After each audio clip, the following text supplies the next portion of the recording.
Hello guys, दुनिया में जो भी पैदा हुआ है उसका एक दिन मौत भी जरूर होता है और ये प्रकृति का नियम है। लेकिन दुनिया में ऐसे बहुत से जीव हैं जो मरने के बाद भी जिंदा रह सकते हैं और कुछ तो लगभग अमर हैं। और यह इन जीवों में किसी वैज्ञानिक प्रशिक्षण से नहीं हुआ है, बल्कि यह इन्हें प्रकृति से मिली वरदान है।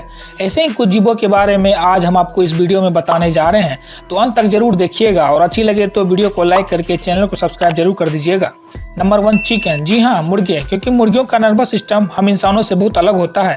इंसान के पूरे शरीर को काबू करने के लिए दिमाग की जरूरत होती है, लेकिन मुर्गियों में यह काम उनके शरीर में फैले ब्रेन स्टेम सेल्स करती है, जिसके कारण उनका सिर कट जाने पर भी उसका ब्रेन स्टेम सेल्स उनके शरीर को काबू करती है और वो चल पाते हैं।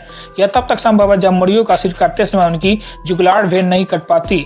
इस नस की वजह से ऑक्सीजन रहित खून शरीर में प्रसारित हो पाती है और इसे आप जब तक चाहे तब तक खाना और पानी देते रहेंगे, तब तक यह जिंदा रहेंगे।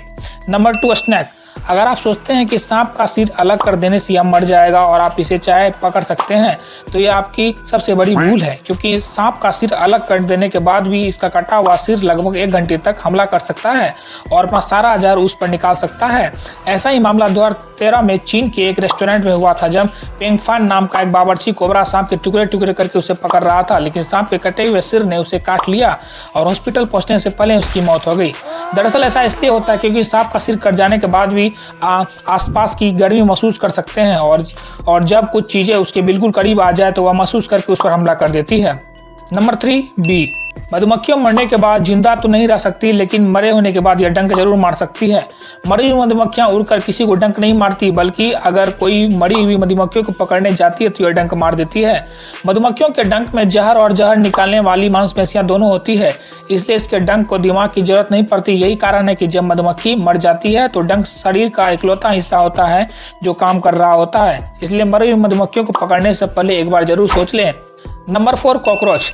कॉकरोच भले ही बहुत छोटी सी दिखने वाली जीव हो, लेकिन इनकी त्वचा या खाल इतनी मजबूत होती है कि ये परमाणु बम विस्फोट से बच सकते हैं। इसकी शरीर की बनावट ऐसी होती है कि इनके पूरे शरीर में छोटे छोटे छेद होते हैं, जिनका इस्तेमाल ये सांस लेने के लिए करते हैं। बाकी के जीवों की तरह यह सिर्फ सिर से ही सांस नहीं लेते, बल्कि पूरे शरीर से सांस लेते हैं। इसलिए अगर इनके सिर को काट दिया जाए तो यह भी 7 से 10 दिनों तक जिंदा रह सकते हैं। 7 से 10 दिनों तक इसकी मौत प्यास की वजह से हो जाती है। कॉकरोच का एक और रोचक तथ्य यह भी है कि यह बिना कुछ खाए पिए 1 महीने तक जिंदा रह सकता है। Number 5, octopus. ऑक्टोपस जापान और कोरिया जैसे एशियाई देशों में खाए जाने वाला मुख्य डिशों में से एक है और आपने बहुत से वीडियो में देखे होंगे कि जिसमें टेबल में खाने के लिए रखे ऑक्टोपस हिल रहे होते हैं। ऐसा इसलिए होता है क्योंकि ऑक्टोपस के हर एक पैर में 40,000 के करीब न्यूरॉन्स होते हैं जो दिमाग की तरह ही काम करते हैं। यानी ऑक्टोपस के हर एक पैर में खुद का कंट्रोल सिस्टम होता है। हमेशा दिमाग की जरूरत नहीं पड़ती, इसलिए जब इसके पैर को काट दिया जाता है वह खुद हिलने लग जाता है और जब ऑक्टोपस मर जाता है तो भी इसके पैर इसके शरीर को कुछ देर तक ले जाते हैं, जब तक इसके कभी सेल्स नहीं मर जाते। Number 6, hydra. हाइड्रा जो साफ पानी में पाई जाती है, जिसको आंख से देखना मुश्किल है। यह जीव का कभी बूढ़ा ना होना के कारण इनमें से पाए जाने वाला खास तरह के स्टेमल सेल है। हाइड्रा को काट देने पर इसके हर एक हिस्से से नया हाइड्रा पैदा हो जाता है। हाइड्रा का जन्म अलैंगिक प्रजनन क्रिया से होता है। हाइड्रा पुराने हाइड्रा के शरीर के किसी हिस्से उगते हैं और बड़े होने लग जाते हैं।